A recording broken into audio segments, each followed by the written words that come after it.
Gaza is one of the oldest cities in the world, carrying a history marked by conquests, destruction, and conflicts that have stretched across centuries. Its name appears in the Bible multiple times, always linked to battles, prophecies, and key events in Israel's history. But what does the Bible really say about Gaza? How have its prophecies unfolded throughout history? Today we're diving deep into this fascinating topic to uncover how biblical accounts connect with the historical events of this strategic city. Over the centuries, Gaza has been ruled by Canaanites, Philistines, Egyptians, Assyrians, Babylonians, Persians, Greeks, Romans, and more recently, entangled in modern conflicts. But what makes this city so special? Why did so many empires fight to conquer it? And how does all of this align with biblical prophecies? These are the mysteries we're about to unravel. If you're into history, archaeology, and biblical studies, go ahead and drop a like and subscribe to the channel, because today we're diving into one of the most intriguing chapters of biblical history. We're going to explore why Gaza became one of the most contested regions of the ancient world, and how the prophecies of its destruction were fulfilled.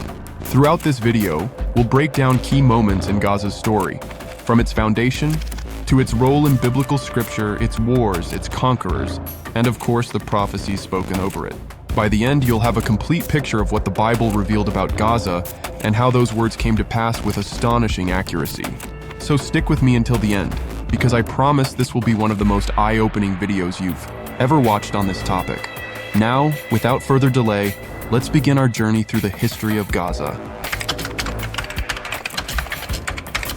Gaza's location has always been both its greatest advantage and its greatest curse. Situated in the southwestern part of Canaan, between Egypt and the northern lands, Gaza was a crucial link for trade and military movement in the ancient world. Imagine a city that connected the riches of Egypt, the culture of Mesopotamia, and the power of the great empires. That was Gaza. And that's exactly why it became one of the most contested places in antiquity. Since the earliest times, Gaza was a must-stop for caravans loaded with spices, precious metals, and fine textiles from distant lands. Merchants and armies were constantly passing through, making the city a true cultural melting pot. But with that prime location came major challenges. Any empire that wanted to control the Middle East had to control Gaza. The Bible mentions Gaza as part of the Canaanite territories, but it was under the Philistines that the city truly became a powerhouse. They formed a coalition of strong city-states and turned Gaza into a fortress of resistance against the Israelites.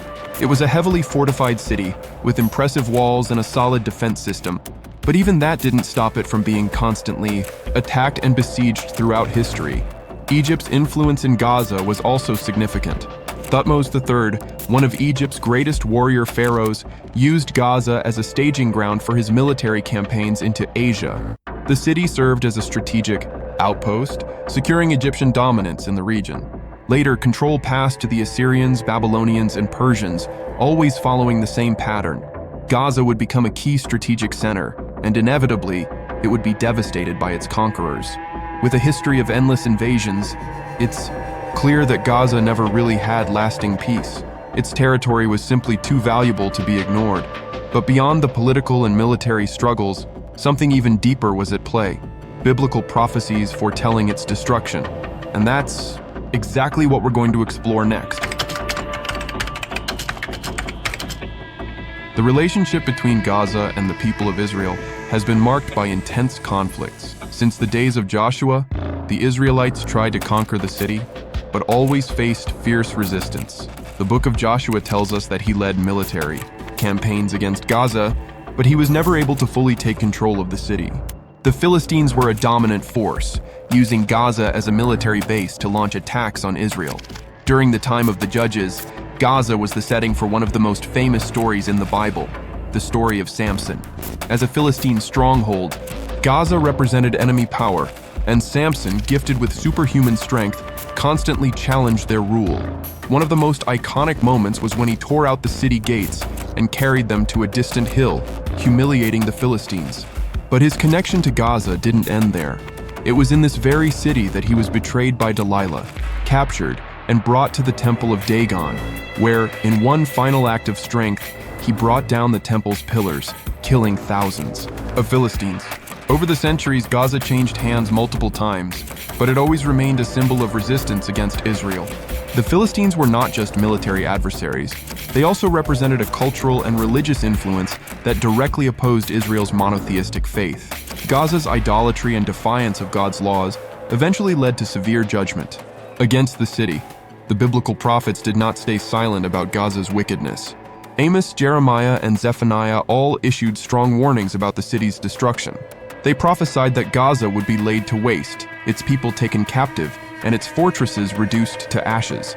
These were bold declarations that, over the centuries, were fulfilled with astonishing accuracy.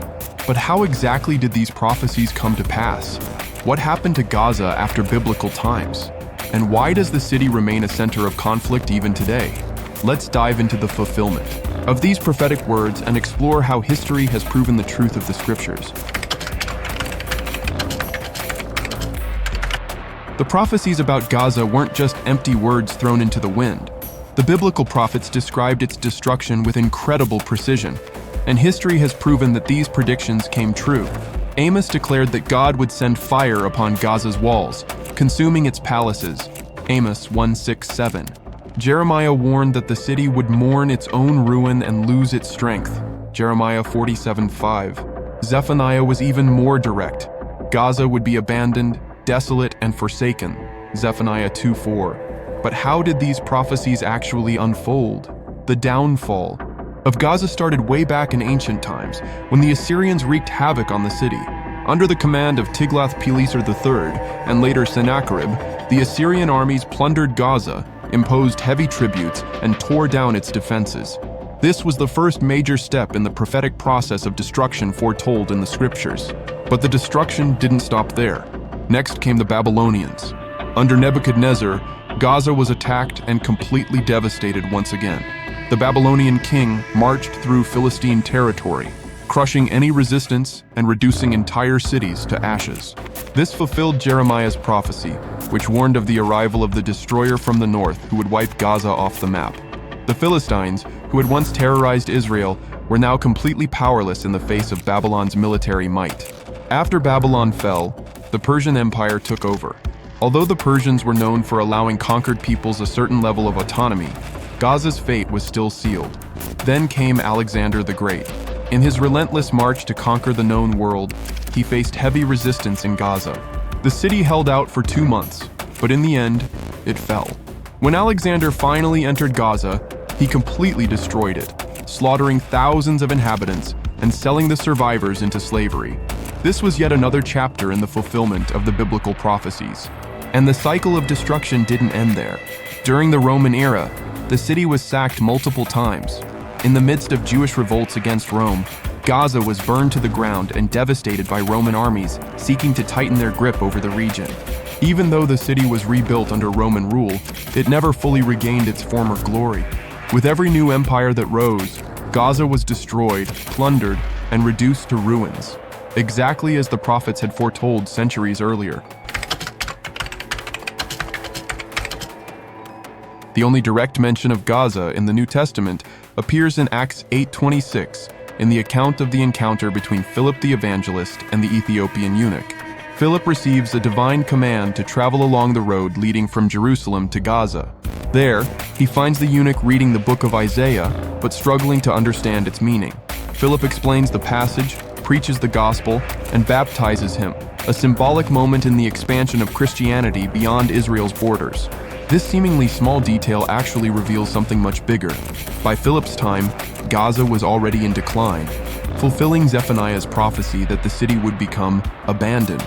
Some scholars believe that when Acts describes Gaza as a desert place, it confirms that the city was practically in ruins during that period. In the following centuries, Christianity began to spread throughout the region, and Gaza went through yet another transformation. During the Roman Empire, especially after Constantine's Edict of Milan in 313 AD, Christianity became the dominant religion. As a result, pagan temples in Gaza were destroyed, and Christian churches were built in their place. This was a radical shift. A city that had once been a stronghold of Philistine and Hellenistic idolatry was now becoming a center of Byzantine Christianity. But this new era wouldn't last forever. In 635 AD, the expansion of the Muslim Caliphate reached the region, and Gaza was conquered by Islamic armies. The city underwent another major cultural and religious transformation, becoming predominantly Muslim. Churches were replaced by mosques, and Christianity lost its stronghold. Once again, Gaza found itself under the rule of a new civilization, marking yet another chapter in its long and turbulent history. The city continued changing hands over the centuries. During the Crusades, it was conquered and recaptured multiple times, serving as one of the key battlegrounds between Muslims and Christians. Later, it became part of the Ottoman Empire, remaining under Turkish rule for more than 400 years. But Gaza's struggles were far from over. Even in modern times, Gaza remains one of the most turbulent places in the world. After World War I, it came under the administration of the British Mandate of Palestine, but political instability and ongoing conflicts between Arabs and Jews continued. In 1948, after the creation of the State of Israel, Gaza was occupied by Egypt, and later, in 1967, it was taken by Israel during the Six-Day War. Since then, the city has become a flashpoint for tensions between Israel and the Palestinians. Even after Israel's withdrawal in 2005, Gaza has remained caught in constant conflict and bombings. This ongoing instability echoes the biblical prophecies, which describe Gaza as a city marked by destruction and desolation. Looking at history, it's clear that the words of the prophets were fulfilled with chilling accuracy. Gaza has been destroyed, reconquered, and transformed repeatedly over the centuries. No empire has ever been able to hold on to it for long without the city falling into ruin.